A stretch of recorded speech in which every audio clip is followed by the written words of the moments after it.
Sports Tonight highlights, stats, and post-game reaction from the weekend games in the Summit League. Then it's water cooler talk with our expert hoops analyst Brad Newitt. We'll preview the rivalry series and talk Summit League tournament seeding scenarios. And finally, Alex Heinert recaps UND Hockey's weekend series with Nebraska Omaha. All of that plus much more. Midco Sports Tonight tips off right now. Good evening. Happy Monday, everyone. I'm Kelly Stewart, and this is Midco Sports Tonight. Well, we have a lot of basketball and hockey to get to, so let's get it started in the Summit League. Saturday gave us some great matchups, and we'll begin on the men's side down in Vermillion. Omaha visiting USD, and great to see University President James Abbott in the house. Omaha would have a lead very early on. The Coyotes start heating up. Matt Mooney, his jumper is good on the way to another big game, and the Coyotes build a double-digit lead, but then this happens. KJ Robinson with a three to get the Mavericks back within 7, but USD gets the lead back to 15 at the half. Second half, Mooney on the drive, dishes to Trey Birch-Manning for the throwdown. Yotes up by 21. A few minutes later, Mooney driving, switches right to left at the end. Layup good. Mooney with 28 points and 4 assists. And then Birch-Manning starts his assault on the rim. A steal by Tyler Peterson to TBM for another hammer. And then 15 seconds later, the Yotes get the steal. TP comes away with it after the pass from Nick Fuller.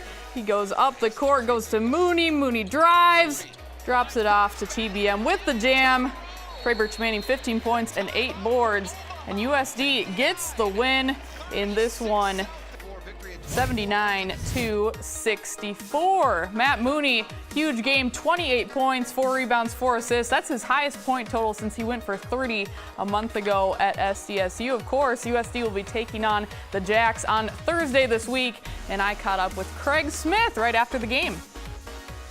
Obviously enjoy this win, but the elephant in the room, SDSU coming up on Thursday in Brookings. What can we expect in that game? Well, that's the good part. You know, obviously we had a very good win here against them. They're playing as good as they played all year, and they played really well all year, but I like how we're playing too, and certainly we had a hiccup, you know, at Denver after that game. But at the end of the day, that's what we told our guys. You know, South Dakota State controls their destiny, but we control our destiny, and so you're going to see two really good basketball teams. You're going to see two of the top mid-major programs in the country, and when you start getting ranked in polls with Gonzaga and St. Mary's and schools like that, you're doing something right, and they're certainly very, very good, and we're going to have to play really good basketball because they don't lose too often, you know, in Frost Arena, as you know, but it'll be great for the state, great for the Summit League, and great, it'll be a game that the nation will be watching. Meanwhile, in Brookings, South Dakota State hosting Western Illinois. Jackrabbits still clipping along at 85 points per game in league play. That's David Jenkins Jr. with the drive and the finish. But Mike Dom had a couple of threes early on his way to another 30-point performance. Dom again for 3. He scores 11 of the first 13 points for SDSU, but it takes a while for the Jacks to start pulling away. Jenkins again on the drive, another 20-point outing for the fine freshman, and then backup point guard Brandon Key gets the steal. Can't get the fast break layup to fall, but Dom is there to hammer it home. He gets the good crowd going. Later, Key with 2 steals and 3 assists for the Jacks, hands one off to Jenkins for another 2. Jacks up by 11 late in the first half. And Tevin King chimes in with 10 points and 8 rebounds for the Jacks, steal and a bucket.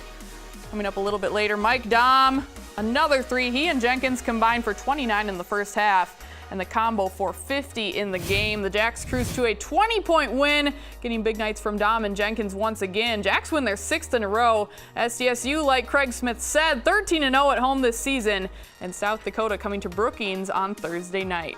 You know, you look at the standings right now, obviously we sit, you know, at the top, and we're going to be the 1 and the 2 seeds in the conference tournament. So the opportunity to win an outright conference championship is something that's really exciting.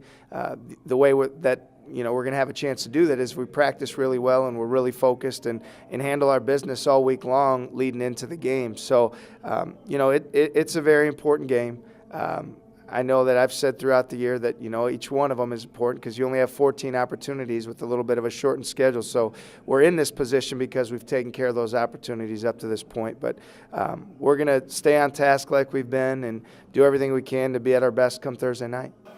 Up to Fargo, Fort Wayne at NDSU, and the home team had won the last 9 games in this series. It will be a 40-minute battle. The Mastodons hit 5 of their first 7 shots from outside the arc. That's Kason Harrell. He had 6 threes on the afternoon, scoring a game-high 24 points as Fort Wayne built a double-digit lead.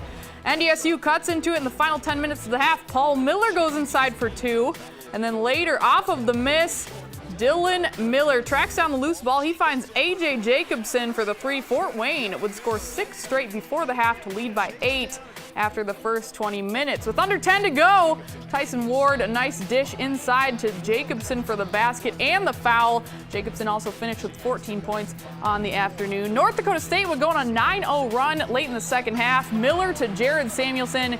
He hits the deep 3 plus the foul. The lead is down to 3.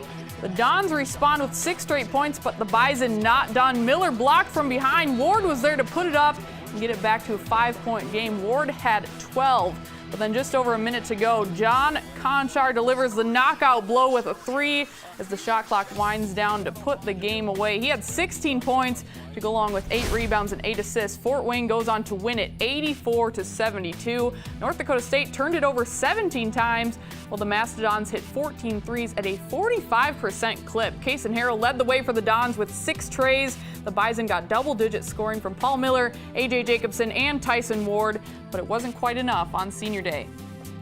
You guys saw the emotion from all of us. I mean, just the amount of work that we put in 4 years here, AJ for 5, you know, I mean, everybody in the building means so much to us, and I mean, just having it be the last time I'm playing here, you know, you can't help but get emotional.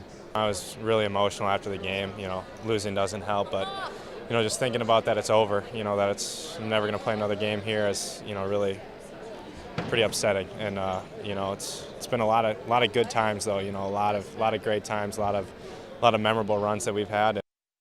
The North Dakota men were hoping to build off Thursday's win over Southern Utah on Saturday against a Northern Arizona team with just 1 conference win on the season, but the Lumberjacks would provide a much tougher test than their record would suggest. After trailing by 6 at halftime, NAU would shoot 80% from the floor in the second half to force overtime, but Gino Crandall and company would be able to finish strong in the extra frame as they'd go a perfect 4 of 4 from the field and 8 of 8 from the free throw line in overtime to pull out the 86-81 win. Crandall would score 28 points in that victory. Marlon Stewart would chip in 13 points and 9 of UND's season-high 24 assists on 29 made field goals.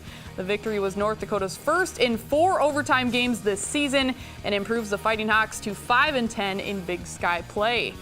In women's hoops, South Dakota with a 16-game win streak going into this one against Oral Roberts on Saturday. And this would be a good one. Kira Duffy with a 3 on the opening possession for USD, and the Coyotes in the lead from the jump. But Jordan Gilbert for Oral Roberts with a drive for 2, and ORU is in the lead 17-11 at the end of the first quarter. The Coyote defense, however, would clamp down. They held ORU to just 5 points in the second quarter. There's Chloe Lamb knocking down a shot right at the end of the half. South Dakota up by 4 at the break. The Yotes blow up for 31 points in the third quarter. Allison Arns for 3 right there, 15 points and 9 boards for her. And then a little bit later, Jasmine Trimboli on the drive. She leads USD with 16 points, and USD ups the lead to 15 in the third. Finally, a little bit later, Madison McKeever, a late 3 to put the Coyotes up by 19. They win it by 17, and that is 17 wins in a row for USD. They go a perfect 16 of 16 at the free throw line and get double digits from Trimboli and Arns and Kate Liveringhouse. USD is 13-0 in Summit League play, 23-5 overall, still allowing just 58 points per game to league opponents, and the Yotes will now prepare for the Jacks on Wednesday. Talk about your seniors and what they mean. Well, I think Caitlin's done a tremendous job for us, even though she's not playing. She's just been a great inspirational leader, a great voice for us, has done all the right things. You know, Kate, I think, is someone who has played very, very well in her senior year and continues to get better, which is really fun to see. I thought she played great in the second half. And Jasmine really did a nice job tonight. We need her on both ends of the court. She draws some tough defensive assignments, and today did a good job, as good of a job as you can do on Faith Iheen, because she is a tough matchup. But Jazz having a fantastic senior year as well. And South Dakota State is rolling as well. The Jacks at Western Illinois on Saturday. SDSU dropping threes early. Tylee Irwin nails one. And then a little bit later into the game, Maddie Giebert for three. She can knock those down. The Jacks go 9 of 13 from outside the arc in the first half. Coming up later, Giebert again.